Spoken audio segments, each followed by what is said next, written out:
Ecclesiastes chapter 1, American Standard Version, verse 1, the words of the preacher, the son of David, king in Jerusalem. Verse 2, vanity of vanities, saith the preacher, vanity of vanities, all is vanity. Verse 3, what profit hath man of all his labor wherein he laboreth under the sun? Verse 4, one generation goeth, and another generation cometh, but the earth abideth forever. Verse 5, the sun also ariseth, and the sun goeth down, and hasteth to its place where it ariseth. Verse 6, the wind goeth toward the south, and turneth about unto the north, it turneth about continually in its course, and the wind returneth again to its circuits. Verse 7, all the rivers run into the sea, yet the sea is not full, unto the place whither the rivers go, thither they go again. Verse 8, all things are full of weariness, man cannot utter it, the eye is not satisfied with seeing, nor the ear filled with hearing. Verse 9, that which hath been is that which shall be, and that which hath been done is that which shall be done, and there is no new thing under the sun. Verse 10, is there a thing whereof it may be said, see, this is new? It hath been long ago, in the ages which were before us. Verse 11, there is no remembrance of the former generations, neither shall there be any remembrance of the latter generations that are to come, among those that shall come after. Verse 12, I the preacher was king over Israel in Jerusalem. Verse 13, and I applied my heart to seek and to search out by wisdom concerning all that is done under heaven, it is a sore travail that God hath given to the sons of men to be exercised therewith. Verse 14, I have seen all the works that are done under the sun, and, behold, all is vanity and a striving after wind. Verse 15, that which is crooked cannot be made straight, and that which is wanting cannot be numbered. Verse 16, I communed with mine own heart, saying, Lo, I have gotten me great wisdom above all that were before me in Jerusalem, yea, my heart hath had great experience of wisdom and knowledge. Verse 17, and I applied my heart to know wisdom, and to know madness and folly, I perceived that this also was a striving after wind. Verse 18, for in much wisdom is much grief, and he that increaseth knowledge increaseth sorrow. Ecclesiastes chapter 1, the vanity of life. Letter A. Introduction, the preacher, the author of Ecclesiastes. Number 1, verse 1a, the preacher. The words of the preacher, letter A. The words of the preacher, the book of Ecclesiastes is one of the most unusual and perhaps most difficult to understand books of the Bible. It has a spirit of hopeless despair, it has no praise or peace, it seems to promote questionable conduct. Yet these words of the preacher show us the futility and foolishness of a life lived without an eternal perspective. The question in Ecclesiastes isn't about the existence of God, the author is no atheist, and God is always there. The question is whether or not God matters. The answer to that question is vitally connected to a responsibility to God that goes beyond this earthly life. He does believe in God, but, very significantly, he never uses the sacred name, Lord. He has shaken himself free, or wishes to represent a character who has shaken himself free from revelation, and is fighting the problem of life, its meaning and worth, without any help from law, or prophet, or psalm. McLaren, in the search for this answer, the preacher searched the depths of human experience, including despair. He thoroughly examined the emptiness and futility of life lived without eternity before coming to the conclusion of the necessity of eternity. We face the appalling inference that nothing has meaning, nothing matters under the sun. It is then that we can hear, as the good news which it is, that everything matters, for God will bring every deed into judgment, with every secret thing, whether good or evil. Kidner, what, then, is the purpose of Ecclesiastes? It is an essay in apologetics. It defends the life of faith in a generous God by pointing to the grimness of the alternative. Eaton, he does not come as a formal philosopher, it is a word from God he has to share, despite his reflective low-key approach. He does not present half a dozen arguments for the existence of God. Instead, he picks up our own questions. Can you cope with life without having any idea where you are going? You don't have all the answers to life's enigmas, do you? Your neo-pagan view of life doesn't give you any hope of achieving very much, does it? Nature will not answer your questions, and you are bored by it anyway. History baffles your attempts to understand it. You don't like to think about your own death, yet it is the most certain fact about your existence.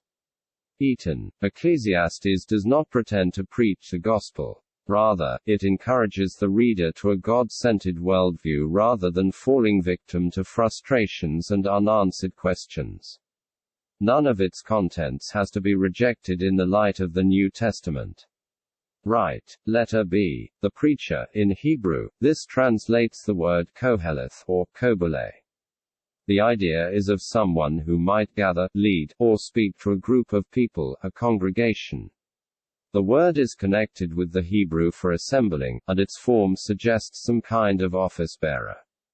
The many attempts at translating this title include Ecclesiastes, the preacher, the speaker, the president, the spokesman, the philosopher. We might almost add, the professor. Kidner. These are definitely the words of the preacher, but in this apologetically oriented sermon his focus on God is indirect. It makes no mention of Yahweh, the Lord, the name of the God of Israel's covenant faith. It scarcely refers to the law of God, the only possible reference being in 12:13. It scarcely refers to the nation of Israel, only in 1:12. Why these omissions? The answer seems to be that the preacher's argument stands on its own feet and does not depend on Israel's covenant faith to be valid. He is appealing to universally observable facts. Eaton. Number 2, verse 1b, the identity of the preacher. The son of David, king in Jerusalem. Letter A. The son of David. This identifies the preacher as David's son, Solomon. Some believe that another wrote it in Solomon's name, but there is no compelling reason to say that anyone other than Solomon wrote it. In view of the traditions concerning Solomon, 1 Kings 2-12, 2 Chronicles 1-9, without any further definition, the title would certainly lead any reader to suppose that the allusion is to him. Also, the account in 2-1-11 is strongly reminiscent of Solomon. Almost every phrase has its parallel in the narratives concerning Solomon. Eaton. There will come another enigmatic note in verse 16, with its claim to a wisdom, surpassing all who were over Jerusalem before me. This rules out any successor to the matchless Solomon. Kidner. Letter B. King in Jerusalem. From his royal standing, Solomon had the wisdom, freedom, resources, and standing to write this work. In a sense, only Solomon could write this book. He had both the wisdom and the resources to work through these problems. With Koheleth, we put on the mantle of a Solomon, that most brilliant and least limited of men, to set out on the search. With every gift and power at our command, it would be strange if we should come back empty-handed. Kidner. When Solomon wrote this, he did so in a style understood and appreciated in his day. The particular brand of wisdom that characterizes Ecclesiastes is well attested in the ancient world. We may call it pessimism literature. Ecclesiastes is the only biblical example of this old literary tradition. Eaton, in an Egyptian work, The Man Who Was Tired of Life, written between 2300 and 2100 BC, a man disputed with his soul whether life was worth living or whether suicide was the only logical act. Life is a transitory state, he complained to himself, you are alive but what profit do you get? Yet you yearn for life like a man of wealth. Death is a bringer of weeping, never again afterwards will a man see the sun. Little can be done, follow the happy day and forget care. Eaton. The Puritan commentator John Trapp wrote what some other also believed, that Ecclesiastes was Solomon's statement of error and penance, and evidence that he turned back to God at the end of his life, despite the absence of such assurance in 1 Kings 11. he penned this penitential sermon. Grown an old man, he had experimented all this that he here affirmeth, so that he might better begin his speech to his scholars. Trap. Letter B. The problem presented, the meaninglessness of life. Number 1. Verse 2. The preacher's summary, life is vanity, without meaning. Vanity of vanities, says the preacher, vanity of vanities, all is vanity.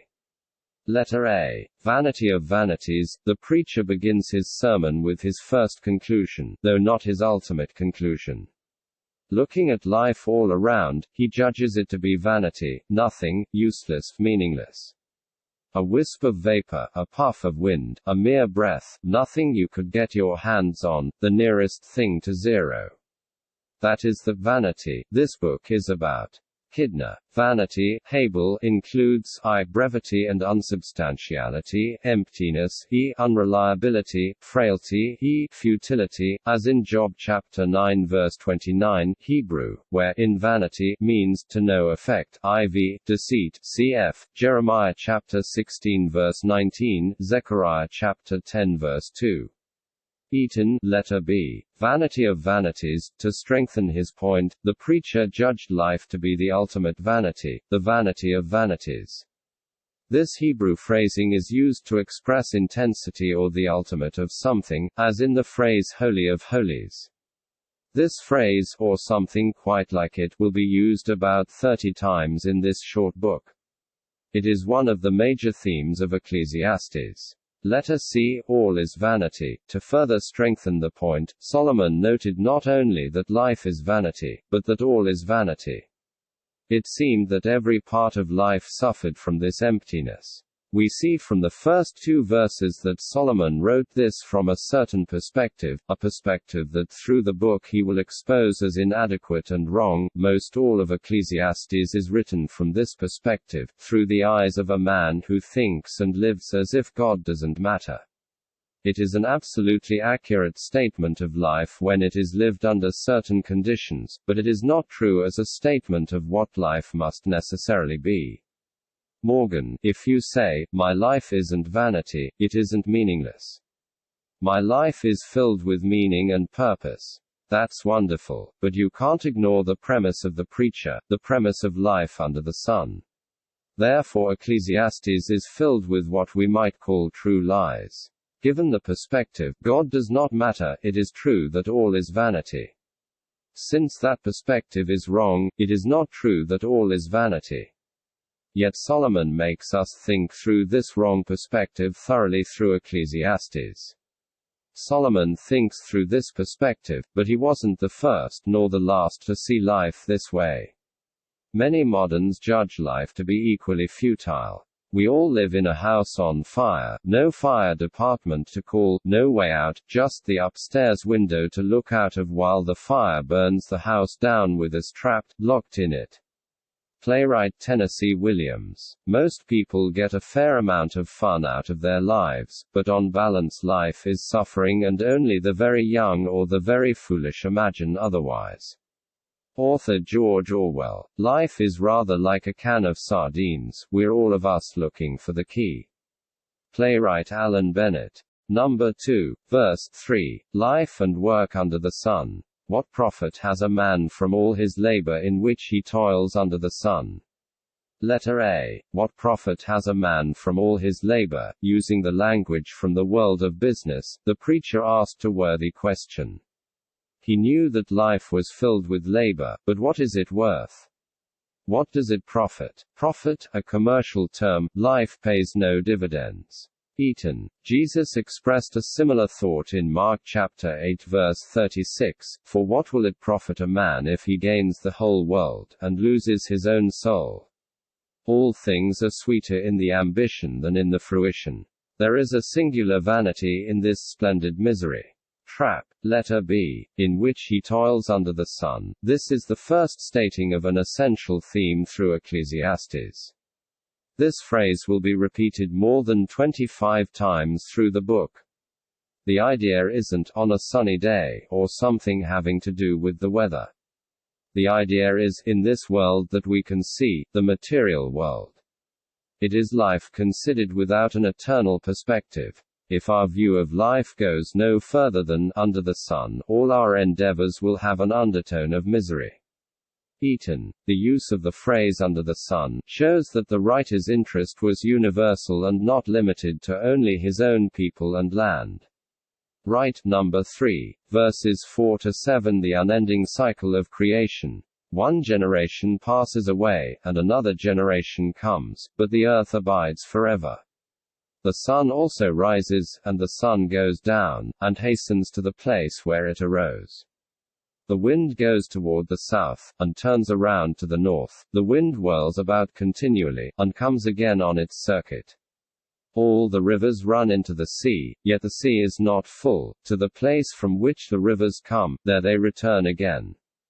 Letter A. One generation passes away, and another generation comes, but the earth abides forever. Using several examples, the preacher observes that nothing seems to change very much in the seemingly unending cycle of nature.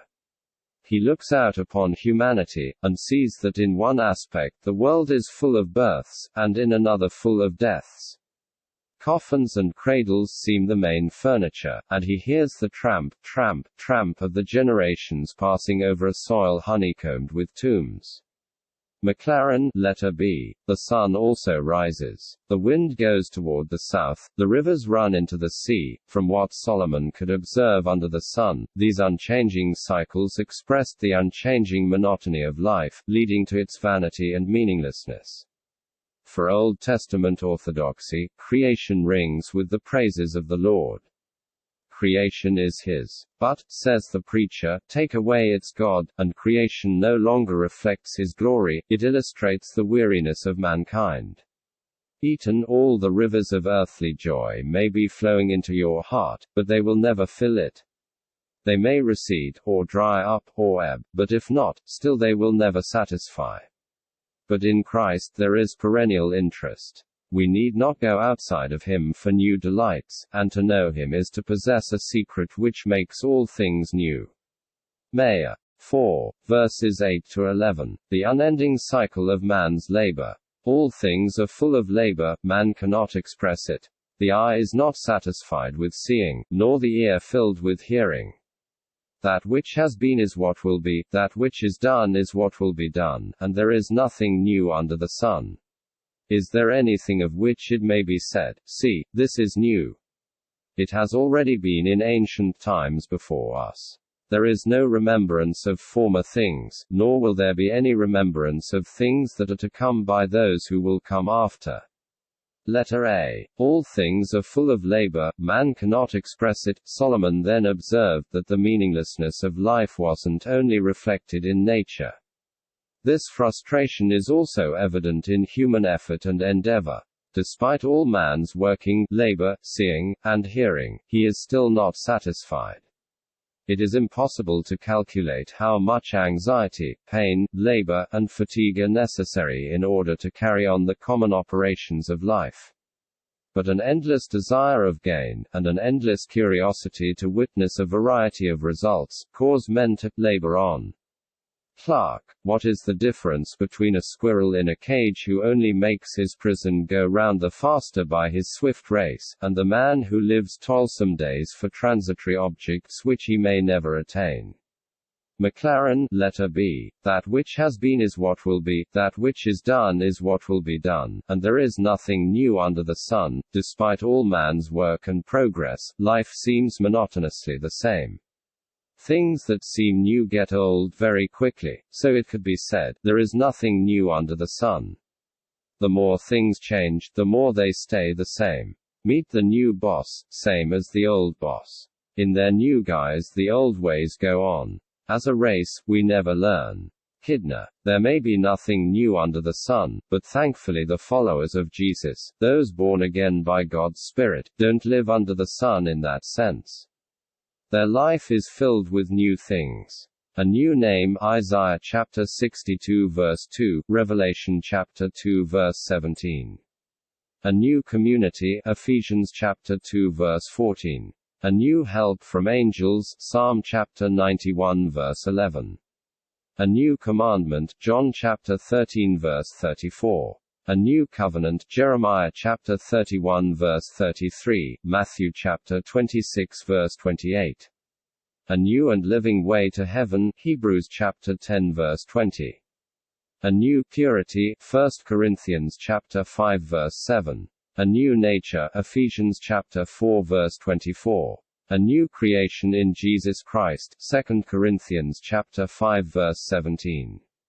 All things become new, 2 Corinthians 5:17, Revelation chapter 21 verse 5. Letter C. There is no remembrance of former things, nor will there be any remembrance of things that are come. The futility of life seems to extend in both directions, both into the past and into the future. Man works hard, yet it never seems to make a lasting difference, and all is simply forgotten. How many memorable matters were never recorded? How many ancient records long since perished? Trap. Letter C. The failure of wisdom to satisfy. Number 1. Verses 12 to 15. Searching by wisdom, I, the preacher, was king over Israel in Jerusalem. And I set my heart to seek and search out by wisdom concerning all that is done under heaven. This burdensome task God has given to the sons of man, by which they may be exercised. I have seen all the works that are done under the sun, and indeed, all is vanity and grasping for the wind. What is crooked cannot be made straight, and what is lacking cannot be numbered. Letter A. I, the preacher, was king over Israel in Jerusalem. Solomon was internationally famous for his great wisdom. If the answers to the seeming emptiness of life could be found by wisdom, Solomon was the one to find them. Solomon's great wisdom was a gift of God. When God offered him whatever he pleased, he asked for wisdom, especially the wisdom to lead the people of God. 1 Kings chapter 3 verses 5 to 28. Therefore, God made Solomon so wise that he wrote thousands of proverbs, and he was considered to be wiser than all the men of his day. 1 Kings chapter 4 verses 29 to 34. Letter B. I set my heart to seek and search out by wisdom concerning all that is done under heaven. With the unique ability to make such a search, Solomon looked for the answers in wisdom, by which he meant human wisdom that excluded answers in the light of eternity. I set my heart to seek and search out. The two words are not synonymous. The former verb implies penetrating into the depth of an object before one, the other word taking a comprehensive survey of matters further away, so that two methods and scopes of investigation are signified. Dean. This is the wisdom of those who guide us to a better life in the here and now, how to live a healthier, happier, more prosperous life. This wisdom certainly has value, and many lives would be better for following it. Yet if it excludes a true appreciation of eternity and our responsibilities in the world to come, this wisdom has no true answer to the meaninglessness of life. It only shows us how to live our meaningless lives better. In other places in Ecclesiastes, wisdom is thought of as a blessing, as it is, even wisdom that excludes eternity. Ecclesiastes chapter 7 verses 11 to 12, 7:19. Yet this kind of under-the-sun wisdom cannot shed light upon the problem of the vanity and meaninglessness of life. Letter C. All that is done under heaven, God's heaven and eternity are not in view here, only the day and night skies. This is another way of saying, under the sun. All man's work, accomplishment, and searching for wisdom seems to amount to nothing. All that is done under heaven shows that the total resources of a limited world view are the object of study. The vertical aspect is not yet in view. Eaton. Letter D. This burdensome task God has given to the sons of man, by which they may be exercised. The seeming futility of life comes from God, he has given it to man. God has deliberately built a system where life seems meaningless and empty without the understanding of a living, active God to whom we must give account. It may seem cruel of God to devise such a system, but it is actually evidence of his great love and mercy. He built within us the desire and need for that which brings meaning and fulfillment to life. As Augustine wrote, the Creator made a God-shaped space in each of us, which can only be filled with Him. This desire is found not only in us as people, but also in creation itself. God also subjected creation to this futility until he one day brings the promised fulfillment. For the creation was subjected to futility, not willingly, but because of him who subjected it in hope. Romans chapter 8 verse 20. At the same time, this is a burdensome task. It isn't always easy to find these answers because our pride, self-reliance, and self-love work against finding them. Letter E. What is crooked cannot be made straight, and what is lacking cannot be numbered. The preacher's initial search for the answers in wisdom, under the sun, brought him only despair. With his usual devastating candor, Koheleth is quick to tell us the worst. The search has come to nothing. Kidner. The third conclusion explains why the under the sun thinker is so frustrated. It is because there are twists, what is crooked, and gaps, what is lacking, in all thinking. No matter how the thinker ponders, he cannot straighten out life's anomalies, nor reduce all he sees to a neat system. Eaton. Number 2, verses 16 to 18. The failure of wisdom confirmed. I communed with my heart, saying, Look, I have attained greatness, and have gained more wisdom than all who were before me in Jerusalem. My heart has understood great wisdom and knowledge. And I set my heart to know wisdom and to know madness and folly. I perceived that this also is grasping for the wind. For in much wisdom is much grief, and he who increases knowledge increases sorrow. Letter A. I communed with my heart. This approach is natural for anyone who looks for the answers under the sun, apart from an eternal perspective. They look inward for wisdom and answers, instead of to the God who rules eternity. Letter B. I set my heart to know wisdom and to know madness and folly. I perceived that this also is grasping for the wind. The repeated and intensified search for wisdom brought no ultimate meaning. The solution wasn't to think harder and search better, it was all grasping for the wind. Letter C. For in much wisdom is much grief, and he who increases knowledge increases sorrow. The more the preacher understood life under the sun, the greater his despair. The more he learned, the more he realized what he didn't know. The more he knew life's sorrows. So long as wisdom is restricted to the realm under the sun, it sees the throbbing tumult of creation, life scurrying round its ever-repetitive circuits, and nothing more. The more you understand, the more you ache. Moffat. Eaton.